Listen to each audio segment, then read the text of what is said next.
Okay. You want to hear the sound of a scooter? There you go. It's a scooter. Not going to get much out of that.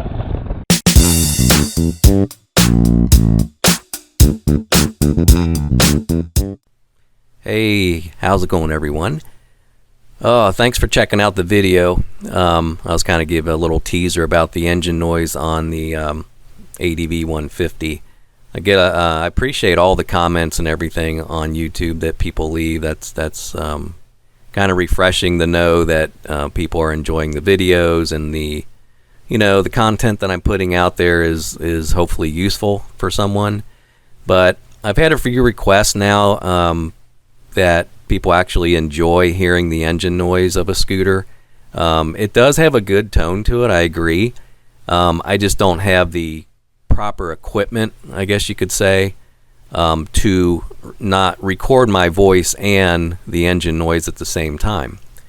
Because it's a science, you have to have the proper adapter and the soundproofing, and I really don't have the gear for that. I might one day. I think it might be cool to kind of ride and talk at the same time, but you know what? It's just as easy for me and less distraction to kind of do it after the fact. In other words, if I'm sitting here watching the video and I'm talking, I'm less distracted when I'm actually riding the bike, if that makes sense. And talking is kind of a distraction, believe it or not, just as someone talks on their cell phone. So anyway, I've been obviously recording the video and the separate track, capturing the video and then recording the audio just by voice at the computer itself. Just have a little plug-in, mic. I forget what kind it is. Pop Voice, I think it's called. I literally picked it up for like $20 or less off Amazon. Plug it right into my mic jack on my computer, and I use Audacity to record it. So if anyone's interested in making videos, I think it all helps no matter what kind of bike you ride or whatever. It's kind of cool to put the content out there because, we live in a world now where anybody can reach anybody. You just have to throw it out there. Yeah, my stuff's not going to be perfect. I'm going to have flaws. I'm going to have all kind of weird stuff going on. But really, if someone can find something useful out of these videos, that's what counts. And, I'm not a Hollywood production. I'm not going to even attempt to be. But, with that said, I still think that there's a need for a lot of people out there to start putting their videos on YouTube, and it really doesn't cost that much at all. Most of the stuff I use, Audacity is a free software. That's for the voice. Now, I did invest in a little bit of editing software for, it's called Movie Studio 17 Platinum. That's my video editing software. But again, it wasn't expensive. It was like $60 or something, and you got it forever. So you can get into this, of course you do need to go pro cam. And again, but none of this stuff is going to break the bank. I mean, you can invest just a couple $100 and be totally set up. And that's what I've done. I've not put a lot of money into this, but you can. It starts getting up there if you really want to get professional results, especially trying to drive or ride, I should say, and record the video.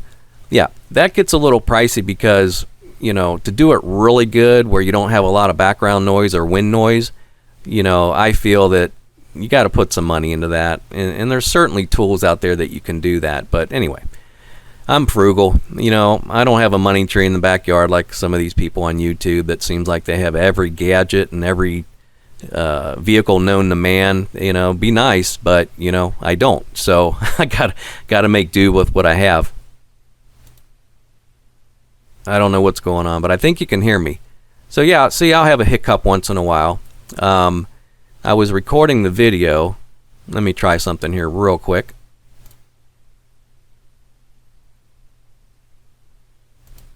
Yeah, so it's weird. In Audacity, I'm recording the video or the audio, and all of a sudden, if I hit pause or something, like if the phone rings in the background, let me try something here.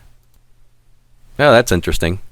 Anyway, sorry about that, guys. I'm still trying to figure out some of this software. Gotta love it. So I like to record the video and the audio in separate tracks. And I know I talk a lot about that, and I apologize, but I think it's useful for anyone that, because I know, like me, I was wanting to do these YouTube videos for a long time, and I really find that people explain how to do it. It was very helpful to me. Anyway, enough said about that.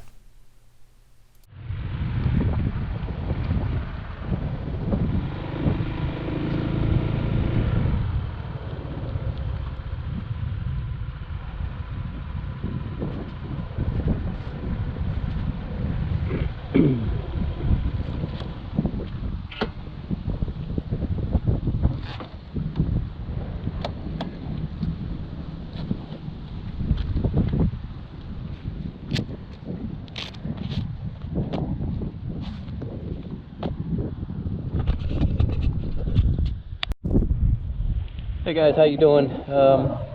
Scott back at you here. Just wanted to give you a little more info on the Honda ADV 150. I've had this now, I think I got roughly, I still only had like 400 miles on it, but I've been riding it here and there. I'm probably going to have an opportunity to ride a little bit more now, but I don't really have any upgrades yet. I have a license plate frame and some nice bolts coming, but as far as upgrades, I haven't done anything to it yet. Still waiting on the first oil change, of course, and beyond that, it's just a matter of trying to get out there and ride, and that's the toughest part sometimes, is just trying to find the time to, get on this vehicle and take some cruise. But like I said, I've had it a couple months now, but I will have an opportunity hopefully soon to be able to ride a little bit more and make some more videos for you guys. But right now I'm just gonna start this puppy up, and the hard part about this, not hard part, but there's like a sequence. You gotta turn it on to the on, kickstand up, engage lever on, pull the brake, and then start it. Okay, so yeah, it's a process, and there's always one scenario that I miss. So the kickstand, I think, is the most the thing I just forget to do the most. I don't know why, but so anyway, we're gonna take a little ride here. This is the golf course that kind of backs my home, is over there, kind of around the horizon over there. My home backs the golf course, so I like to come over here, and it's actually dead. I can't believe that no one's here on a Friday evening. I think what happened was the rain. There was supposed to be this rainstorm that was probably scaring a lot of people off. Real big nasty cloud on the radar, and you know what? I mean, it's perfect outside, so I don't know if it blew north of us here, but anyway, this parking lot is normally where cars are parking on the grass. It's so crowded, so this is odd, very odd, but there's no one here taking advantage of it. So we're gonna ride a little bit here, and probably the sound, I'm gonna switch to my, oh my goodness, a lot of bumps. My audio, I'm gonna switch to separate. See, a lot of times I'll record video and then do a separate audio track, because I don't have the GoPro adapter for my mic, the GoPro mic adapter for the helmet. So what I've been doing, which I think is pretty slick, is I'll record the video and then I'll record a separate audio track as I watch the video from my computer, and I think the marriage there goes pretty nice hand in hand.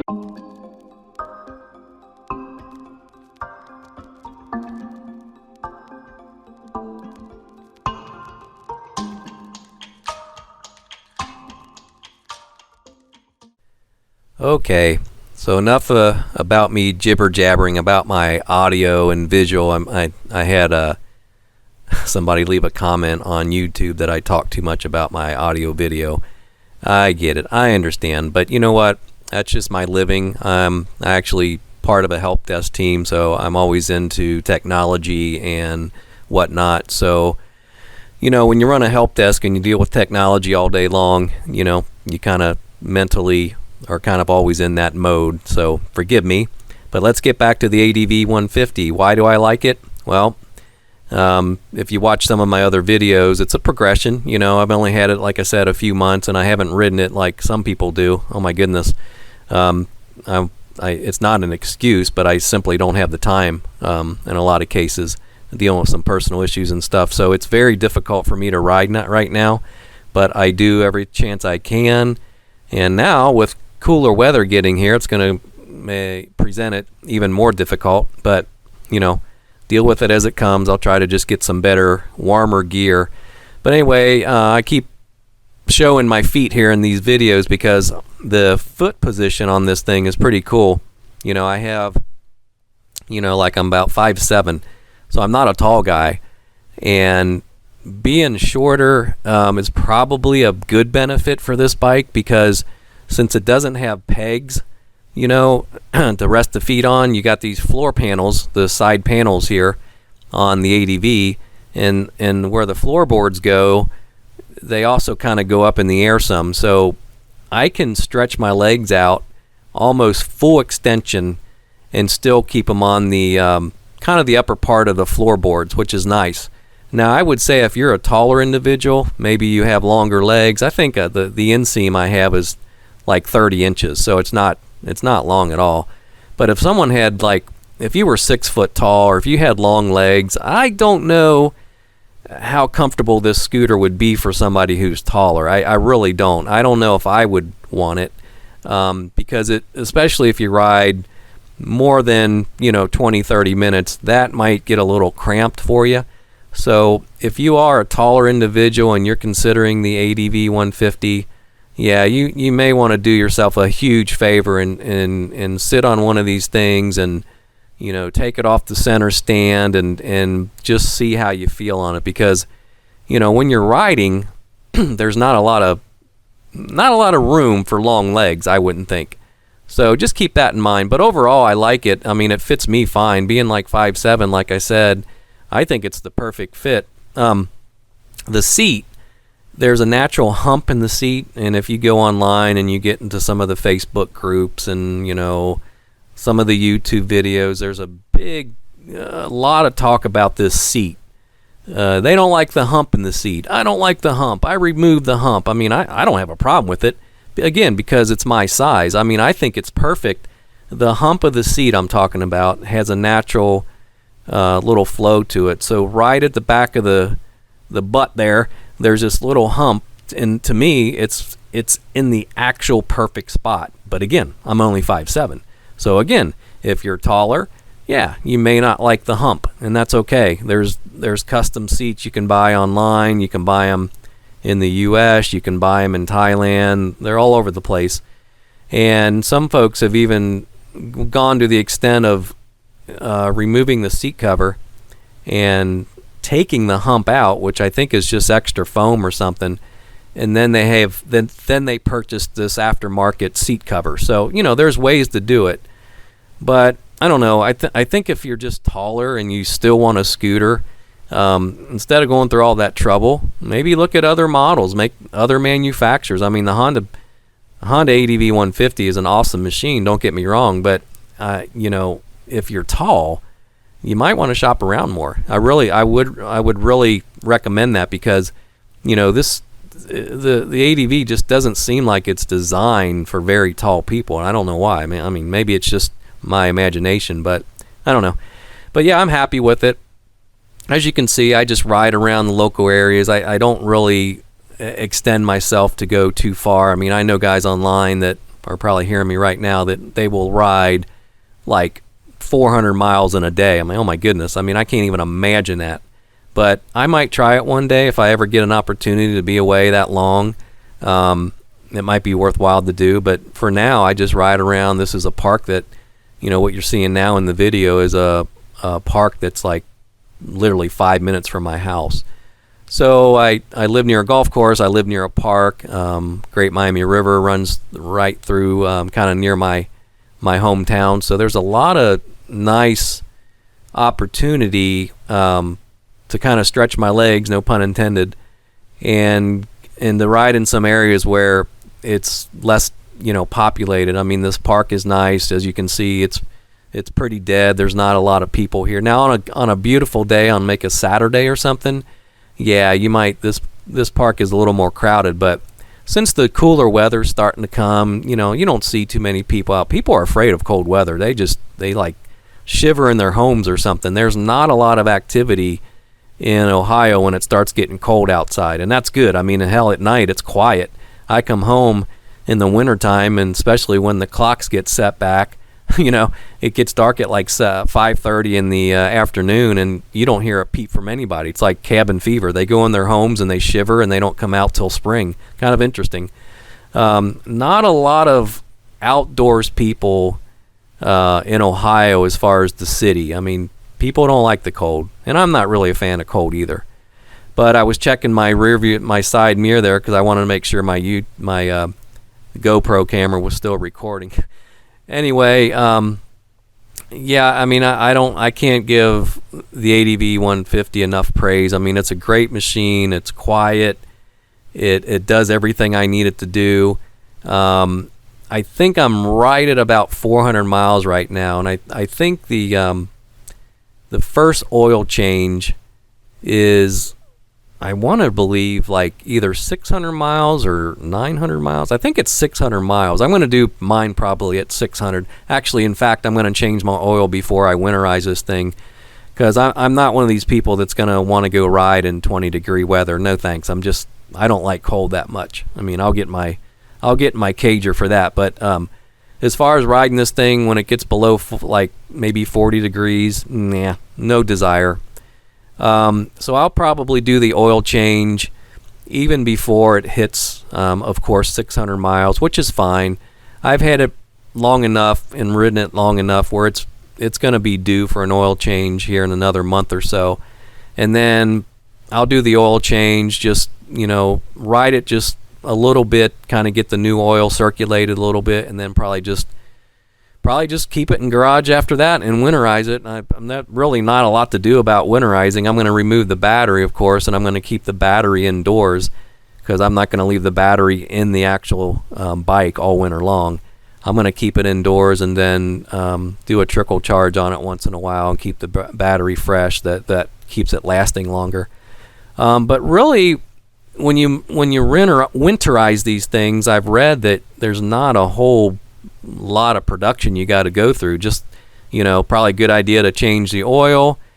Some people will debate that and say, no, you want to change the oil in the spring when you start riding it again. Some people do both. It's actually cheap enough to do both, but I'm probably going to give it a good oil change, whatever that means, before I store it, because I don't want it sitting there. And it's funny, when you have the scooter like this, it's kind of cool that you can take it off the beaten path a little bit when there's no people around. And as you can see, I just kind of have fun with it. And it's actually really fun to ride this thing off the pavement.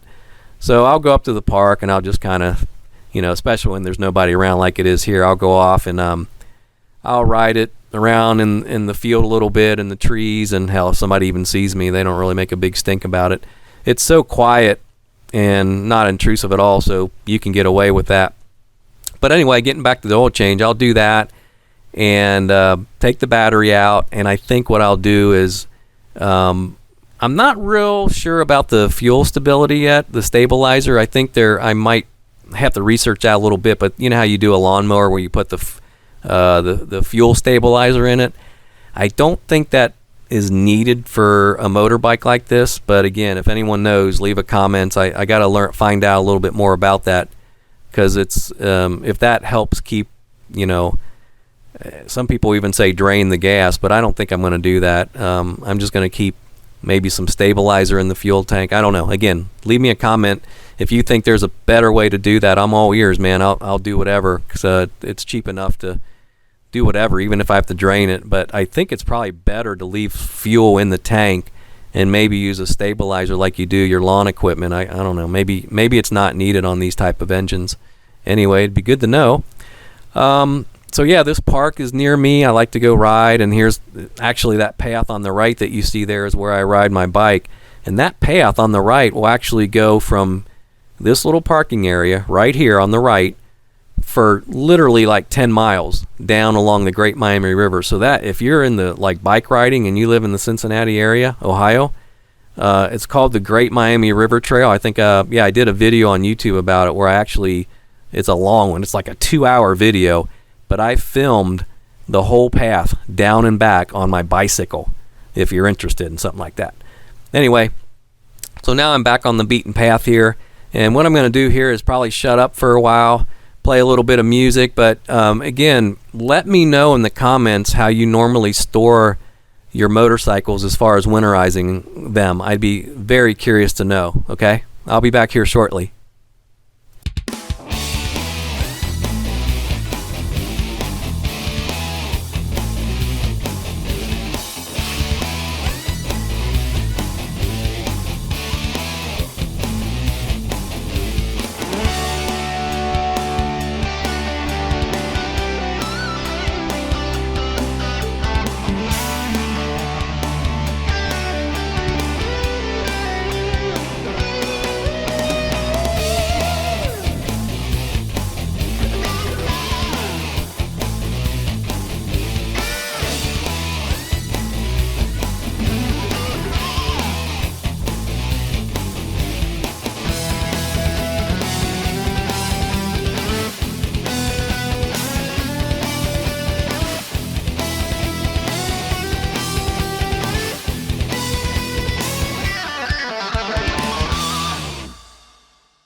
Okay. So anyway, slow it down a little bit here. I like going back in the, there's a nice big shopping complex where we live, like just minutes from my house. I like to go down here. It's like every store conceivably imaginable that you can shop in.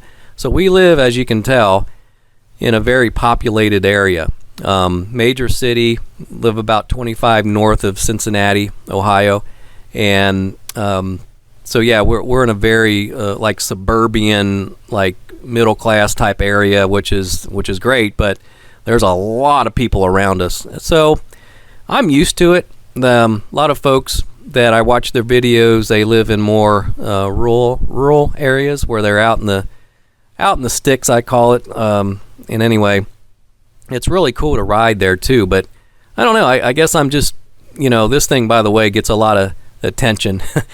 A lot of people turn their heads and they wave. It's like, it's kind of interesting when you're on a motorbike, how many people like stop and stare and wave, because it's not a popular thing. Scooters, these adventure bikes, whatever you want to label them, they're popular in other countries, but they're not so much in the United States, especially where I live. I mean, I'm telling you, I've seen one Vespa and one other scooter.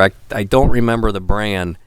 Probably in the 10 years that I've lived in my town, I just do not see them anywhere. Nowhere. And that amazes me. I don't know. It's just that mindset that I guess a lot of Americans have, where you need something big, fast, strong, loud. I don't know. But I'm past that mentality. I'm 52 years old. I don't really care what people think. I'm going to buy a motorbike for me, not somebody else. I'm past that immature level where I have to be cool on something. Could care less, but not that this is not a cool bike. It actually is very cool. I had one guy, I was just hanging out in the parking lot one time, just kind of enjoying the sights, and this car just pulls up and the guy's like ranting, and he's like, "Wow, what is that, man? That is so cool." It was like, I guess he was in his early 20s, some younger guy, but he was like, "That is a slick looking, is that a scooter? What is that thing?" He was going on and on, but so that was the seal of approval. When a young 20-year-old can pull up next to you and rave about this machine, I know I'm driving something cool. Like I said, I don't care, but it gets the stamp of approval of coolness. So yeah, you have to see one in person. If you are shopping for one of these ADVs, pictures and videos, I'm telling you guys, they don't do it justice. When I saw one at a dealership, that's when it was sold. That's when it just like right there, I knew that's my machine. No doubt about it. Because I really wanted the PCX, and I mentioned this before. I was shopping for the Honda PCX 150 for years, literally years. And finally, when I got the green light to buy something, I couldn't find a PCX. They were all sold out. They were going like hotcakes. The 2021s, they couldn't keep them in stock.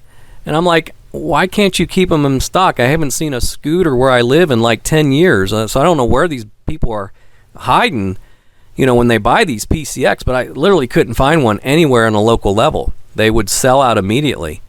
But they did have the ADV 150, like 3 of them. And then when I saw one in person, I'm like, that is awesome. Because it doesn't really look like a scooter, and I think that's Honda's intent when they labeled it the adventure bike, ADV for adventure. I think they nailed it. I think it really looks more like a motorcycle, and it's really got the kind of more of an aggressive look than the PCX. Now, don't get me wrong, I still love the PCX. I would own one in a heartbeat. But since I couldn't find one anywhere, and I didn't really want to buy a used one because I'm like one of these guys, I didn't want to buy someone else's problems. That's just a mindset that I have. So I wanted to buy a new one because I know I would take care of it. I know I would do the regular maintenance on it. So, but I could not find a new PCX anywhere within the city that I live. I even called around the whole country, like pleading, will you please ship it to me? I'll gladly pay for it. Nope. Not allowed to. They don't allow shipping. So I don't understand that. I would have had to actually make my own arrangements for third-party shipping, which I found out later. But yeah, the dealership, because of liability and mainly cost factor, they're not going to help you out. If you want it, you got to have to come get it, or you're going to have to pay third-party to have like a moving company ship it. I didn't really want to deal with all that at the time, so I'm like, okay, well. And then I saw the ADV 150. I'm like, sold. Yeah. No doubt about it. It's really a nice looking vehicle.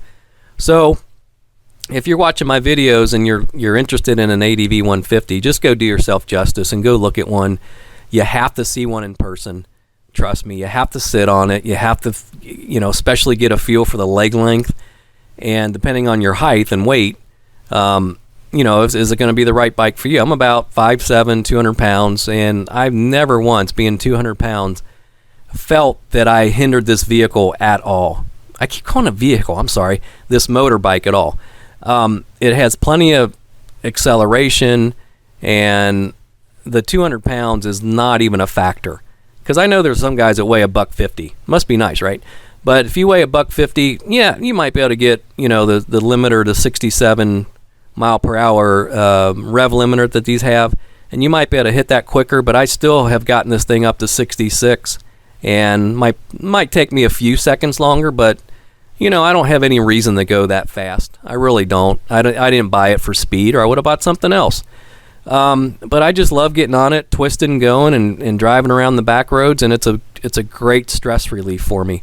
And that's why I mainly got it. Is I just need to. I work on a help desk. I sit in front of 2 monitors all day and remote in with people, and I'm in the technology field.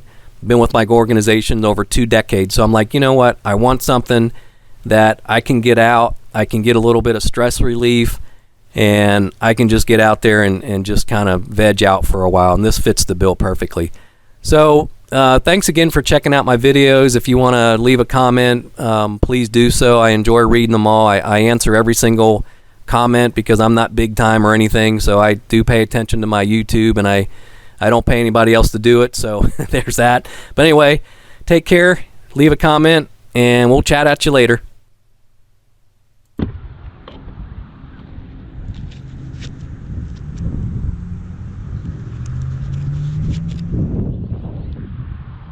She is going to rain. You can see, got to get the show on the road. You can see the map here. If it ever loads. I'm about right there. Gotta get home before it rains. My phone doesn't have a waterproof case, so needless to say, I'm out of here.